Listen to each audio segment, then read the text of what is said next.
The Basketball Hall of Fame 60 Days of Summer is your chance to see your favorite basketball stars live and in person. Check hoophall.com for a complete list of all these exciting appearances and plan your trip today. So Terry Mills, 11 seasons, 5 NBA teams. Welcome to the Hall of Fame. You came in today from where? What part of the country? I came in from Detroit. Detroit. I'm from the Detroit area. I'm originally from Romulus, Michigan. Came in from that area, so wasn't a long flight at all. Okay. Hour and 10 minutes, and it took me about 10 minutes to get to the airport. Okay, fantastic. Now looking at your resume, and we'll go through some of it as the program goes on, but if I were you, I would never leave Michigan. You've had so much success there at college, NBA, now a second career as a broadcaster. I mean, home has a special meaning to you, huh? Yes, it does. The University of Michigan means a lot to me. You know, having an opportunity to go back there and call the basketball games. I mean, I watch every game that they play. So when that opportunity came up and it said, hey, you can come here, you can join the team, you can call the games, I mean, it was a blessing. I mean, I loved it, and I've been having fun. Can't wait for the season to start again. Was it odd at first for you, having played competitively for so long in your life and then have to sit on the sideline and watch and not be able to have a hand in the direct outcome? Well, not really, because I've had my hand in both. You know, before I even came to do the broadcasting, I coached in junior college. So that was something in itself, you know, trying to teach young men how to play the game the right way and do the right thing. So I had my hand in both of them. Okay, now before we get started, just give us an overview of your career. Like 11 seasons, 5 different NBA teams. You had a good run there. You had a dozen years or so of high-level basketball. Yeah, I mean, a good run, played against some phenomenal players. You know, I can remember coming into the NBA in 1990. I was drafted by the Milwaukee Bucks, number 16. And during that time, you know, they had something where you would get drafted. I kind of knew I was going to be drafted by Milwaukee. But Milwaukee had told me, we're going to trade your rights, but we can't tell you where we're trading your rights. So I elected that, hey, I'm not going to go to the draft because I don't want to wear a hat that I don't know where I'm going to be playing at. Right. So during that time, I ended up going over to play over in Greece for about 3 months. And then I came back and joined the Denver Nuggets once I found out I was traded to the Denver Nuggets, and that's where my career started at, in Denver. I was in Denver for about maybe about 2 or 3 months and got used to the trading, how to get traded. And I was traded to the New Jersey Nets, where I was there for 2 years. So the funny thing about being traded and jumping around, going from Greece, is that you've got to leave everything behind and you've got to move forward. Right. And that's what happened. You know, after practice, playing for Paul Westhead in Denver, it was like you've been being traded to New Jersey. I was like, well, okay, I'll get there in about a week. They said, no, you're leaving tomorrow, and you're going to leave everything else behind, and they'll send it to you. So that was something different for a guy being 20 years old. How do you handle that? Because obviously one team wants you and another team is trading you. I mean, I know it's a business, but what perspective did you take? Do you embrace the new team or kind of wonder why, like, hey, why can't I wear this uniform anymore? Well, you got to embrace that team, you know, and I think later on in life I learned by playing for a coach, Pat Riley, in Miami, and he always told me, you better be glad somebody wanted you. So I took that advice that, hey, there is a team out there that wants me, and they used me very well. Now, your height, 6'10", is that accurate? 6'10". Your playing weight in NBA career was? 250. 250. Is there an NBA player active now that you could compare your skill set to if you said, hey, this guy plays like me? I can't really. I think the game has evolved a lot. Me coming into the NBA, they considered me to be a stretch 4. So that's a position that everybody has now. You know, being a big guy, being able to make shots from the outside, pulling the big guys away from the basket. So I guess maybe I was one of the originators of being the stretch 4, you know, so to speak. And, you know, as you say that, you know, me being in college at the University of Michigan, I think I took 1 3-point shot at the University of Michigan, 0 for 1. For your career? For my career. And do you believe to this day, I have a record in the NBA of making 13 consecutive three-pointers. So that just shows that, you know, if you continue to work at your game and find your niche, you can become a good player. That's a good lesson for the kids here too that are playing now, who might be guards now. You might be a big man later in life, or or vice versa. Yeah, well, I think the NBA has evolved, and even in college, as players playing multiple positions. There's no such thing as a number one, number two, number three, number four. They want a player that can play multiple positions, and that's what it's boiled down to now. I mean, if you look at what's going on in the international leagues and overseas, those are the players that's getting drafted right now, those players that can play multiple positions. Yeah, it became a different game in a hurry, didn't it? Yes, it did, and not only for playing, but if you see the way that these guys are getting paid just over the last couple of days, I mean, yeah, this game has evolved. Sometimes you wish you were born 20 years later? Oh, of course, we always have those type of wishes, but like I say, I had a good career. I enjoyed it, and I've got a lot out of it, and it puts you in a position that if you continue to work, you can put your families in good positions, and that's what happened for myself. Now, playing your career went from 1990 to 2002, 2001. Yes. So you played, obviously, against some of the greatest basketball players ever, one of them being Michael Jordan, and I think always the popular question is, what was it like to play with him, to be on the same court as he was? Well, I mean, just a player that was, I guess he was at a different level. I mean, when we come down, and I can remember playing against him when I was at Detroit Pistons, where we would basically come down, set our offense up. It would probably take us 24 seconds on the clock to get our offense to get a good shot. We make a shot, get back down on defense. They just throw it right to Michael. He turn around and make a shot. And it's like, this is not fair.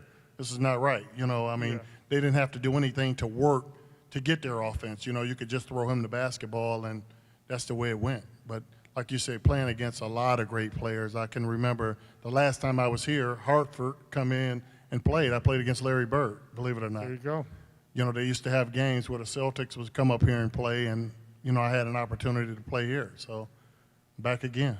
Interesting. Now, did you have, I don't know if rivals is the right word, but guys that you'd go head-to-head with on a regular basis, maybe guys within your division or conference that you had some pretty good battles with, you always maybe look forward to playing against or dislike playing against?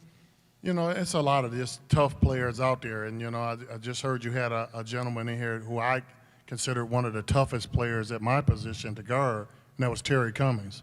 Sure. Me coming in, a young guy, being kind of cocky, and I can remember us going to play San Antonio. This is when he played for San Antonio. And, I hit a shot over him, and I had a couple words for him. Hey, I'm here. The young fella's here. Yeah.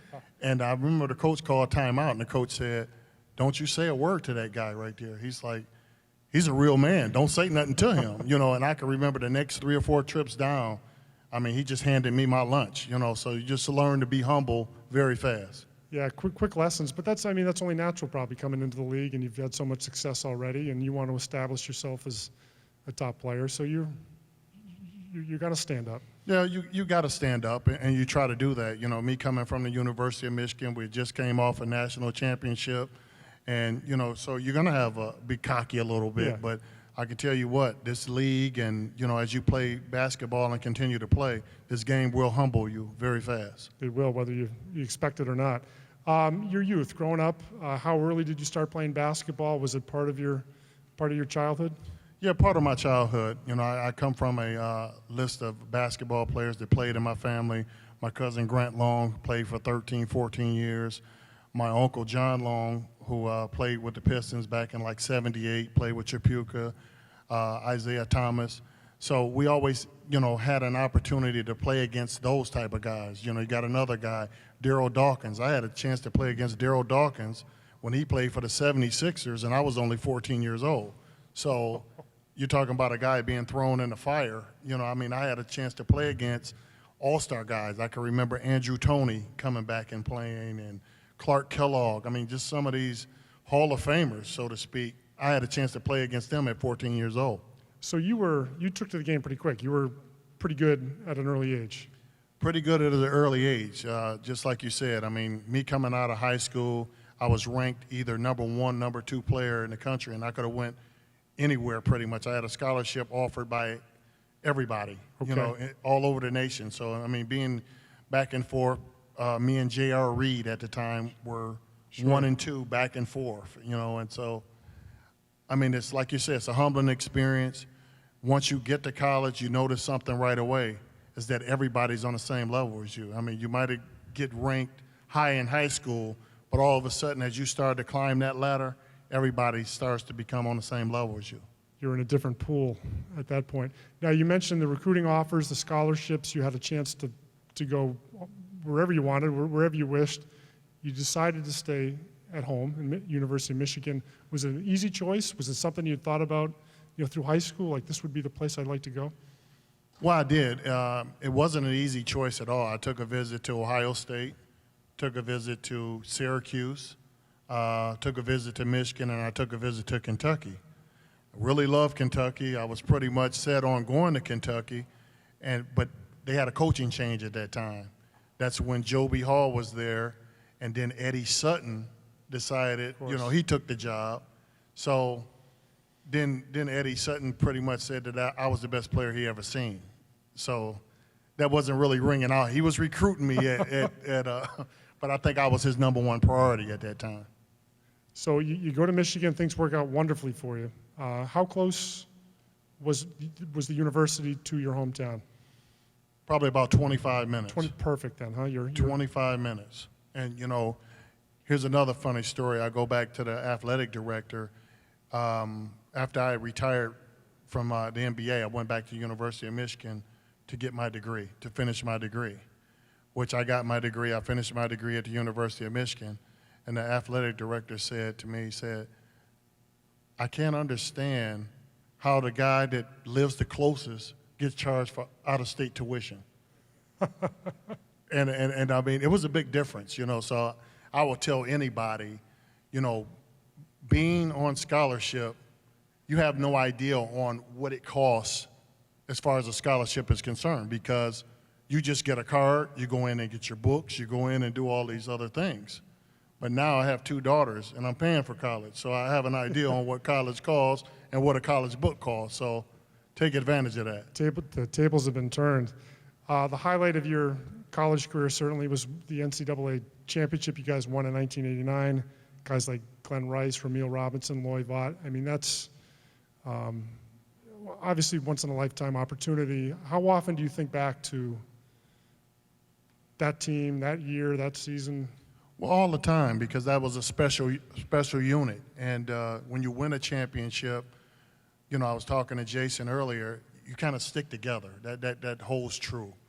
When you get to the NBA, it's more or less, it's a business. And you're learning that you're friends with this guy 1 minute, but if you're traded, you kind of still try to hold that relationship, no different than, you working with your colleagues here, that you kind of lose that. But that college, that family atmosphere, you never lose. And I never have lost. I still talk to every single one of my teammates, and we talk at least once a month. Now, as great as that season finished, it was not without its struggles. I know you guys lost some games that you probably thought you should have won. You had a coaching change late, so it wasn't all, completely Hollywood. Well, I think one of the biggest struggles, as you say, that coming down the stretch, getting ready for the tournament that year, we were always labeled as guys, got a lot of talent, got a lot of NBA players, but can they put it together? Can they make it gel? And for years, we were at a struggle. And then all of a sudden, our head coach elects that he's going to take the job at Arizona State at that time. So we're kind of without a coach getting ready to start the tournament. He gave everyone a call, said, hey, he had to make a decision. It was a business decision. He had to do it. So now the assistant coach has to take over the job. He takes over the job. We win a national championship, and it's kind of a storybook ending, How did you can go 2 ways with that probably. You could feel abandoned and say, well, this thing isn't probably going to work out the way we thought. But you guys kind of turn it around. You turn a negative into a positive. And you did use that as motivation? Yeah, we used it as motivation. We had a motivation speech by the great Bo Schembechler, believe it or not. He was the athletic director at that time. And he had watched us play throughout the course of the season, and us as players and showing our frustration, we decided a lot of us was going to vent out into the media and say, well, I'm not getting the shots I want. I'm not getting this and not doing this. And if this doesn't happen, one guy might have said, Sean Higgins said, I'm going to transfer if this doesn't happen. And I can remember coming in and us sitting pretty much where you guys are sitting, and Bo Schembechler's in front of us, And I mean, he just laid into every last one of us and said he didn't want to hear nothing else from nobody else. And we went out and won a national championship. And that was probably exactly the message you needed to hear at that point. Well, that was the message we needed to hear. But I mean, coming from Bo Schembechler, who was an icon that, you know, who would expect that he would even know anything about us, you know? And I mean, Bo Schembechler impacted my life more than, you know, people could imagine, because when I got to the University of Michigan, all of a sudden I've got someone that says, Coach Bo Schembechler wants to see you in his office. I was like, I play football. I don't play football here. I play basketball. What does he want to see me for? So I go in his office, and Bo Schembechler messages to me. He said, Terry Mills, I heard you've been late for class. I said, well, Coach, no, I haven't been late for class. I've made every class. I haven't been late. He said, well, what time did you get there? I said, well, it started at 2 o'clock. I was there at 2 o'clock. He said, well, according to Michigan time, you're late. He said, 15 minutes early. And that's what I want you to be from now on, is 15 minutes early. And that's something that I pretty much carried throughout my career and through my life. Interesting how these small messages stay with you. And I think these guys, kids, girls here who play basketball, they'll find 15, 20 years later that, hey, I remember when my coach told me that, and I still do that. It's pretty good to form habits. Well, it is. You know, I'm sure I was a headache to a lot of coaches, and I look back on them. And, you know, when I coached in junior college and the struggles that I had trying to teach young men, one thing I did was I reached out and called every single coach that I had and said, Coach, I hope I wasn't that bad. And if I was, I want to apologize, and I want to say I'm sorry, you know. And I played for a coach, Doug Collins, in Detroit. And he told me, he said, when you have an opportunity to coach, he said, you'll know what I'm talking about. And just like you said, it rings out again. And I see Doug Collins all the time because, you know, traveling through the Big Ten, his coach, his son is coaching Northwestern, Chris. So I see him all the time. So, and he tells me, hey, you're doing a wonderful job. We have a nice relationship, and that's the way it's supposed to be. And there's some parallels to parenting there. You mentioned first-round pick, 1990 draft. You went number 16. Your career, you spent 2 different stints with the Pistons. I think a lot of people would probably identify you as being a Piston.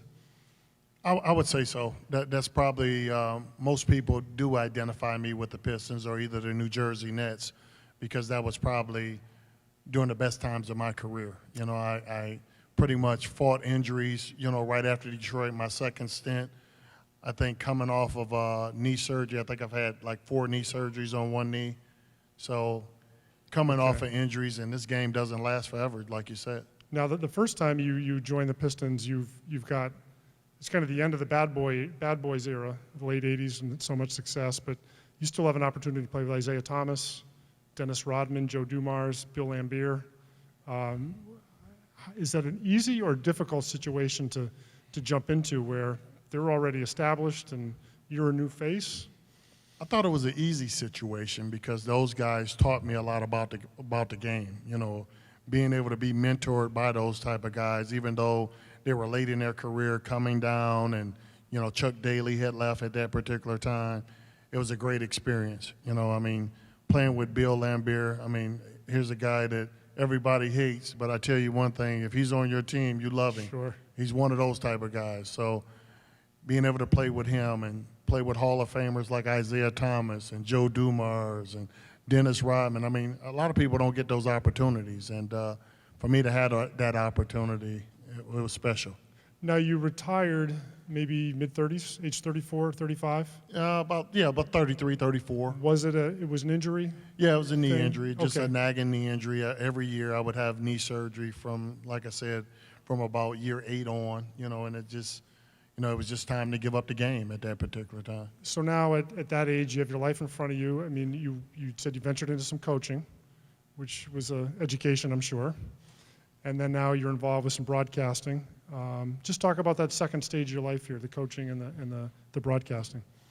Well, you know, the coaching experience, I coached at junior college, and as I was saying before, when you coach kids at junior college, it's a tough situation because these kids have some type of trouble one way or another. I mean, they have the talent to play Division I or Division II basketball, but something along the way is troubling these kids. I don't know what it is. Maybe it's, you know, the streets, maybe it's something else, maybe it's education-wise, whatever. So you're trying to make an impact on these kids and try to tell them hey, right from wrong, what you need to do, how you need to carry yourself, and things like that. And from myself playing at the highest level, and you try to get to these kids, I mean, these kids would walk up to me every day, was like, well, Coach, what do I need to do? I want to play in the NBA. I'm saying, son, it's not that simple. It's not that simple. You know, first of all, you got to start carrying yourself a certain way. You know, you got to go to class every day. You know, you got to do certain things. You know, you got to, and I tell them all the time, it's your appearance. You know, you got to pull your pants up. You got to do this. You got to do that. You look at college and you look at, you know, whether it's NBA as a business. It's a corporate business. I mean, would you wear 2 earrings in your ear to go on an interview to get a job? No, you wouldn't, because they're not going to hire you. You know, I mean, you usually put on your best, get your hair cut, you put a shirt and tie on, and you look professional when you're trying to go out and get a job. The experience now as a broadcaster obviously gives you an opportunity to share your knowledge, your experience. I mean, it must be a unique opportunity to sit there at half court and share with people what you know about the game as it unfolds in front of you. Yes, it is. And you know, I think the best part is that I travel with the team. I get a chance to learn from these players and to try to teach them along the way, you know, about how to carry themselves, what you need to do, and things like that. And I think once they kind of realized that I wasn't the enemy, right, then it was okay. You know, I'm in media, but I bleed blue. I'm Michigan, you know, and I want them to know that. You know, I got to see these people's parents and everything else. And all I tell them is, when your game is not good and you're not playing well, I said, just give me something. I said, just dive on the floor or anything. Yeah. I'll feed off of that. Yep. You know, because I'm never going to say anything bad about these kids, because I got to face their parents. So, I mean, every day. So just give me something. So once they felt that I was a good guy and that, hey, he's in our corner, then that relationship opened up a lot. So this is pretty neat, though. So in a way, you are coaching some. I mean, you're coaching them about basketball, about life. Yeah, just little things. You know, I don't try to go against the coaching staff or say, do it this way or this is the way it needs to be done. You know, I'm just kind of an extension, you know, and all the kids want to get to, I guess, the professional level or get to the level that I played at. So just to give them little tidbits kind of helps out. Well, sometimes those are easier to grasp too, the little quotes, the little thoughts, rather than the whole.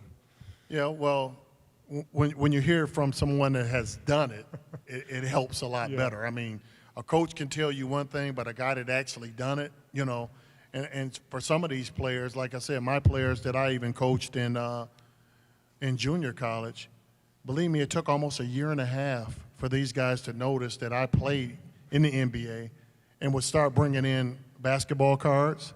They would say, hey, I seen you on the internet playing. Okay. Say, yeah, I actually played, believe it or not. You know, so like you said, it's one of those experiences. And I mean, you go around and because you're older and you're not on these video games now. Like I had a kid come up to me, and I guess, you know, this was years ago. And he was like, yeah, I played against you. He said, man, you get tired all the time. I said, what do you mean I get tired? He said, yeah, on the video game. He said, man, you get tired on the video game. You know, I'm like, I say, well, son, it's just a video game, you know. So you might want to go back and change those settings. Yeah, you're up the energy. I don't know how to do that. We're going to give you guys in the audience a chance now to ask a couple questions if you have any for Terry Mills. What you need to do is, if you have a question, just raise your hand. Some of the guys in the Hall of Fame shirts will walk around and we'll line you up over here in the corner. And then we'll call you up one by one and have you give you the opportunity to ask Terry Mills a question. Terry, any advice you would give to kids? I know it's kind of a broad statement, but kids who are interested in doing something with basketball as they grow older, as they become teenagers, high school, college, any particular words of advice for them? Well, I think, for one, you've got to use basketball as a tool. You know, everyone's not going to play professional basketball. Use it for an avenue to pay for your education and move on. There's other things you can do in life outside of just playing basketball. You know, I mean, you could be a broadcaster, you could be a doctor, but I think the most important thing is use that as an avenue to pay for that education. You know, I mean, that's most important. And whether it's basketball, football, soccer, whatever it is, find a way to get that education paid for. Yeah, it's not specific to basketball, but somewhere Right, exactly. along the line. We spoke earlier briefly about some of the coaches who had major impacts in your life, mentors, very valuable part of, just growing up in general. And maybe you can speak again about some of the mentors or guys who really helped shape your life. Well, I would say Doug Collins for one. I played for him at Detroit Pistons. Bill Fitch, I played for him in New Jersey. I mean, he was an old school guy, old school tough guy. Pat Riley, definitely. I mean, he just taught you how to be professional and how to carry yourself. And I mean, about managing your time. He was a very guy on managing time. Didn't believe in wasting time at all. You were always working, doing something to get better. So I played for some great coaches, and I've learned a lot of things from these coaches that I try to instill in these kids today. Now, do you find as maybe through your coaching or when you're giving advice to kids that you'll share information, you'll think, geez, I remember when Coach ABC told me this back in the day, or can you hear people speaking through you?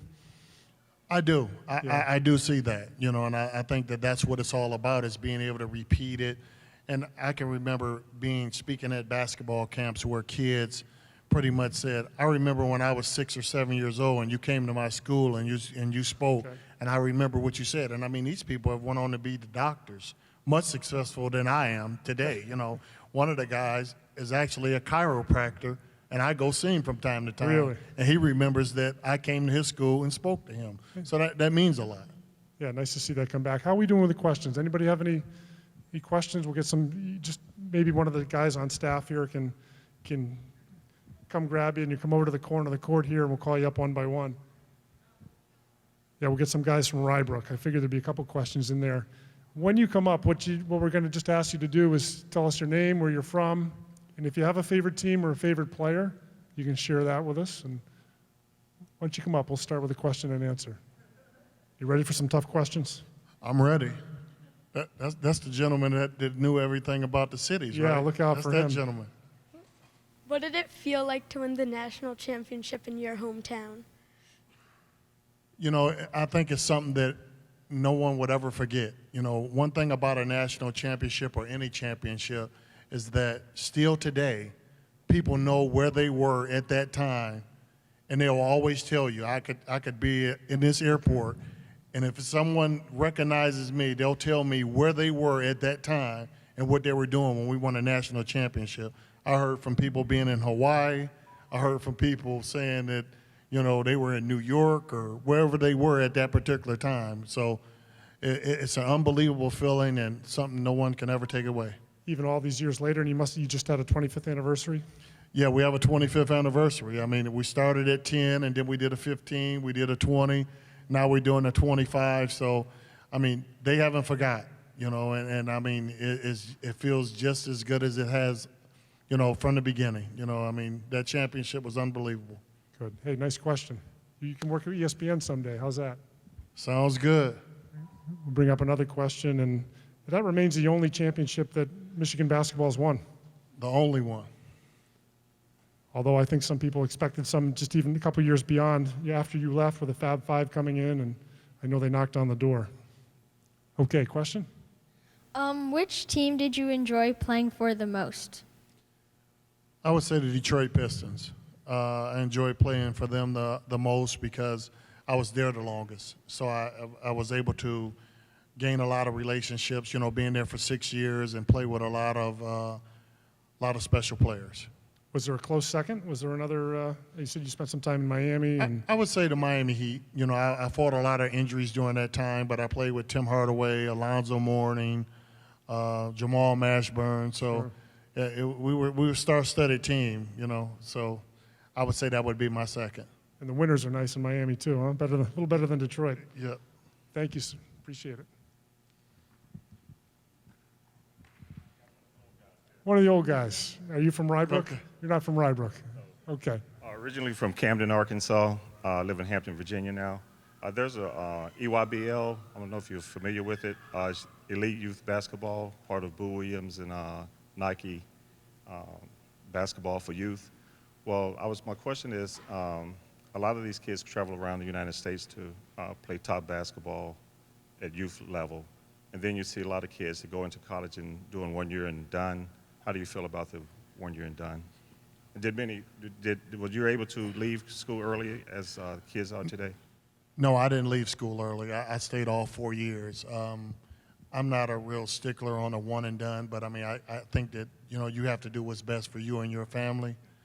I'm not, because I know that that's not, the overall goal. Your goal should be able to get that education and to be able to pursue that. And you got a lot of them. Like I said, when I went back to school, and I was explaining this before, not only with my daughters, they charged me out-of-state tuition, and it cost me $25,000 to go back for me to finish 10 credits. So that's how expensive it was to go back to the University of Michigan, which I had no idea. When I'm buying books for $400, it was unheard of for me. I'm like, well, whatever happened to that little card that I had that I could actually use at that particular time? So I think the overall picture is you've got to get that education because it doesn't last long. The NBA, you're going to have your run of 10 years. What are you going to do after that? One last question. Do you recall any players left school early when you was in college? No, not really. It was far and few in between. Back when I played, I think Daryl Dawkins was one of the guys. What was another guy named Bill Willoughby? Do you remember Bill Willoughby that played for Houston? They were probably the only ones. And then once I got into the NBA, you had guys like Kevin Garnett coming out early, Kobe Bryant. So, I mean, it wasn't a big thing there. Thank you. Yeah, you were kind of on the leading edge. Maybe 5 or 6 years later, I think that kind of took hold, and it's become a trend, obviously, since then. Got a question? Final question? I think this might be the best question yet. Just tell us your name and where you're from, and if you have a favorite team or a favorite player. Okay. Hello, my name is Brendan McKnight, and I'm from Baltimore, Maryland. And my favorite team is the Wizards, and my favorite person is Nene. And my question is that, what inspired you to play basketball? What inspired me to play basketball? I think I was always around basketball. As I said before, that, my uncle, and we went to go see him play in college. We were always around basketball, so we wanted to kind of emulate and do what he did. So I think having a family member who became successful allowed us to want to have that same success. So no Maryland Terrapin fan, huh? Do you like Maryland? No Maryland Terrapins? You go straight? Not really. Oh, straight to the NBA, huh? Good job. Good job. Baltimore, Maryland. Thank you very much. Nice job with the questions, guys. We appreciate your input and opportunity for you to ask what you feel to Terry Mills. Final question for you, Terry, here. As you're in the Hall of Fame, what emotions do you feel? What comes up inside when you walk inside the Hall of Fame, when you experience it? I think overall is just, being able to have the opportunity to come back here. Like I said, I played in the Hall of Fame game. We know all about Dr. Naismith, but just being able to be in the building, and you look on the wall and say that you played against so many of these players and had an opportunity to play with so many of these play against Hall of Fame coaches, Hall of Fame players, and to actually get advice from those guys. I remember, coming into the league, and we always talk about league stories. Moses Malone, one of my fond memories of Moses Malone, he always told me, he was like, they pay you, don't give it back. So what that means is don't get technicals, don't do nothing to give it back to them because they gave it to you. So that was some sound advice from him. And, you just look at these coaches and players on the wall as you walk through the Hall of Fame, and just knowing that, you actually played against them, you had a chance to talk to them personally. And, one of those favorite questions is, did you ever play against Michael Jordan? You hear that. I mean, my youngest daughter's 18 years old, and she's just not getting the grasp that I was a pretty decent player. It's like, so now you finally start to feel it. I mean, she's texting me every day. It was like, Dad, you're getting old. No, I've always been the same age. I'm not getting old. So, I didn't know you hit 13 three-pointers in a row. And I would always tell her, yeah, I told you your dad was pretty good. I wasn't bad, It never hurts to remind them. Never hurts. No, it never hurts to remind you, and I mean, like I said, it's always a humbling experience, and I think I get it most from my daughters. I mean, I had a successful career at the University of Michigan, but like I say, you've got to be able to take it one way or another. I remember taking my daughter back to a game at the University of Michigan, and you know, they had a couple players retired or whatever. And my daughter, this is my daughter, she said, well, your number's not up there. She said, you must not have been that good. Yeah. So, I mean, that's a humbling experience that, you know, you've got to take from your daughter. Yeah. And, you know, I mean, it was all good, all in fun. And, you know, I mean, I'm a very humble person. I take things in stride and not hard to deal with, but that was one of those experiences. Pretty funny. Well, it's been a pleasure talking to you, pleasure getting to know you a little bit better. We appreciate Terry Mills joining us for the 60 Days of Summer, and enjoy the rest of your time at the Hall of Fame. Thank you very much.